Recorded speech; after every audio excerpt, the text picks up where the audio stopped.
Hey cats, it's your midsole man Eddbud, back again with another banger. This time I've got a video documenting my top 3 most wanted shoes for 2023. It's the ones that never leave my mind, that I just can't stop thinking about. There are some models that are simply top of my list right now when it comes to this year's releases, so let's get to it.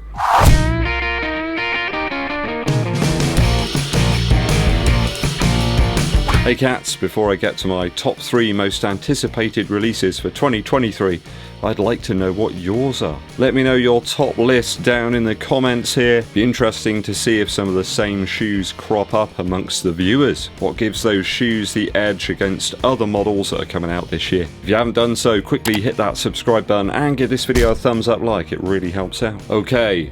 Shoe number 3. I believe the term cielo in Spanish means sky, but it can also in a religious context mean heaven. As such, we have the Hoka Heaven Road. This is a lower stack P-back shoe, ready for some 5 to 10k action, just like me. Apart from the P-back bit. These lower stack beasts do seem to work for me in my puny Reese Iffen style frame. I really like the Adidas 8. I enjoyed the Streak Fly apart from that sort of overly generous upper and toe box. They seem to get the best out of me. Just look at the Metaspeed Sky Plus. Low profile people.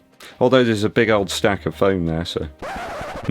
Takumi Sen. There you go, there's another one. Lower stack stuff with a little bit more response. I think that's what we're going to get in the Hoka Cielo Road. It's got a good name as well. It kind of sounds a little bit like a 80s sort of detective show. Cielo Road.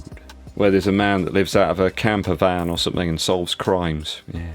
Alright, let's get back to the shoes. There doesn't appear to be any plates or thingamybobs in the midsole here to confuse or provide too much rigidity. It's also got a super low drop of 3mm as well.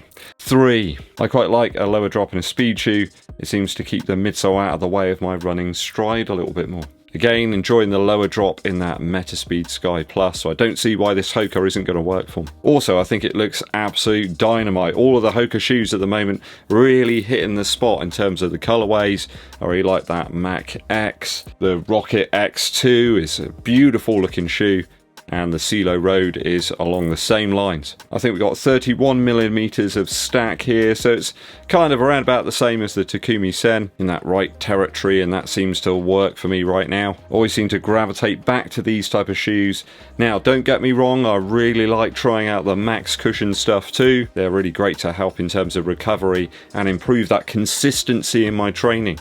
They almost push me out the door sometimes. But for faster running and race options, those lower stack ones seem to hit the spot. So that's why I'm excited about the Hoka Cielo Road. We've got that same P-backs midsole that we've got in the Rocket X2 that I really enjoy. It's soft yet bouncy, and a lower stack version of that could be right up my street. Okay, that's the first one. Let's get to shoe 2. Second on my list today is the Vomero 17 from Nike. People might be like, what? Isn't he going to go for one of those exciting carbon shoes? Well, no. I kind of really like the great daily options, and I think this one could hit the spot. Finally, they've simplified the Vomero 17. No air in this one, just a top layer of ZoomX foam and then a newly developed Cushlon 3.0 formula underneath. I'm starting to get Pegasus Turbo 2 vibes about this one, people. I can feel it in my bones. The upper's been minimised and simplified too from the previous Vomero 16, and we have some more abrasive lugs on the outsole to ensure that this model still has a sort of versatility about it in terms of surface and terrain. Now, the reason that the Vomero 17 is here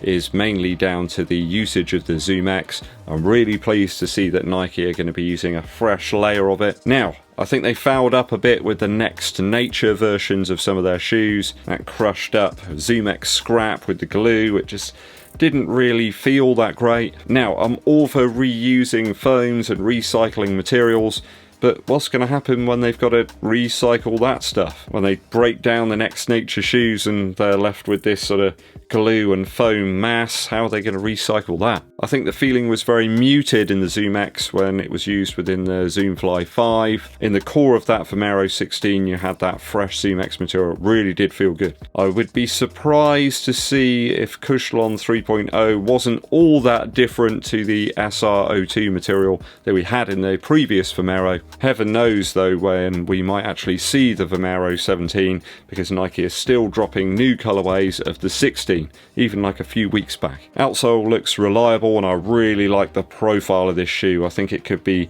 once again the best Nike daily trainer that we can pick up. Vomero is one of those that you can grab from just a local running shoe store as well, which is really fantastic. So at spot number 2, it's the Vomero 17. Okay, so at top spot today on my list, based on experiences of the first versions of the model, it's got to be the Adidas Adizero Prime X2. Now, we've recently got a few images that are of slightly better quality of this shoe.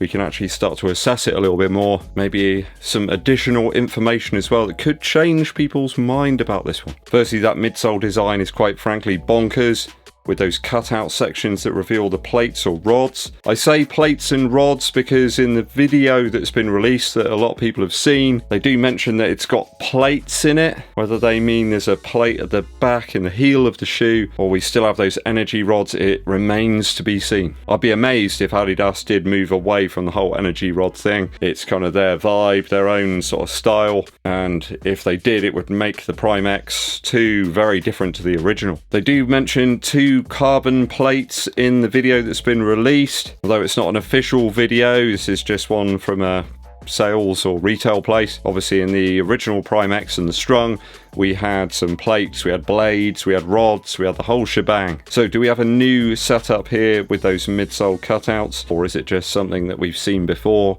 Well, I think it is really. When you think about the Alpha Fly and the Tempo Next Percent, they featured some tunneling through that midsole foam, probably to relieve the actual weight of the shoe, but also make the midsole that little bit more compressive. Nike have also been doing it with the Air Max series, haven't they, for years? You can see straight through the midsole there. So I don't think it's all that much of a change. I think they've probably done this to try and make the shoe a little bit more compressive in the mid to forefoot. Clearly this is an Adidas attempt to make it a little bit more like the Alpha Fly in terms of technology, maybe make the midsole that little bit bouncier, less dense. Now, really cool bit, we can see the underside of the shoe finally, and it's quite a change. Now, this might upset some people who love the ridges that were on the outsole of the Prime X. Personally, I really like the ridges. It gave the Prime X its own vibe against the Adios Pro. That had that very sort of smooth rubber, and we have that here now on the Prime X Strung 2. So I'm a little bit surprised, to say the least, about it being retired for this new version,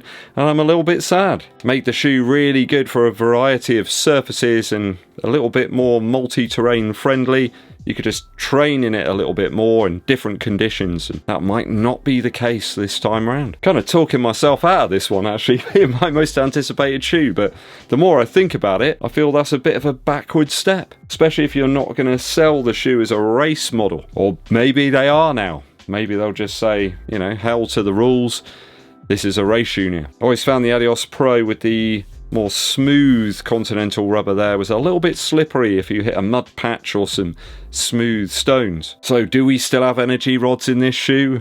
I hope we do. Has Adidas opted for a straight out plate situation like all the other brands? Would kind of just make it another carbon plated shoe, and I'm not entirely sure we need any more. Though, is this down to the Adios Pro 2 having a bit of an issue with those snapping rods, where the fibre would just snap and fracture? It was only the other day that I received an email from a viewer that mentioned they've got a clicking sound in their Adios Pro 2, and it could explain why we've seen a glut of those hitting some of those sort of discount retail stores. Now, there's definitely some type of plate or something visible on the underside of the shoe in that larger cutout in the space where the blades were previously positioned in the first version of the Prime X. The upper still looks like a very futuristic sci-fi effort. It wouldn't look out of place in like a cyberpunk mission. So I'm all in for the Prime X2. I still think it's going to be a bit of a banger. Hopefully it will still have the same magic as the previous versions. I have to say it was the most fun running shoe experience that I've had in a very, very long time. No other shoe has been quite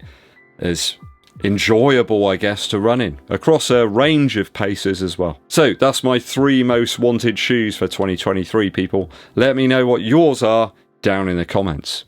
Quick musical interlude for you. I've recently been listening to the band Garden Party. If you like your music to be on the country side of things, and you're really going to enjoy these guys. Some fantastic pedal steel guitar in this one, masterfully played. Some really good live sessions as well up on the internet if you want to check out the band. Beautiful touch to the drums from the percussionist, very light sort of touch. Really allows for a nice amount of space to hear the vocals. Certainly a selection of tracks to listen to post-run when you need to chill out and calm down, when you need some rest and relaxation. The album's called Garden Party. It's only recently been released. Go and check it out. I think you're going to enjoy it. Then again, you might not like country music at all, but then again, I'm the sort of guy that listens to Travis Scott's Sicko Mode and then these guys for the next track, so I'm not sure what that says about me. Garden Party by the Rose City Band. All that's left for me to say is thanks for tuning in, people. It's always appreciated. Make sure you hit that subscribe button and click the bell below for notifications when I launch the new vids for you. Give this video a thumbs up, like, and share it with your running buddies. My name's Eddbud, and I'll be seeing you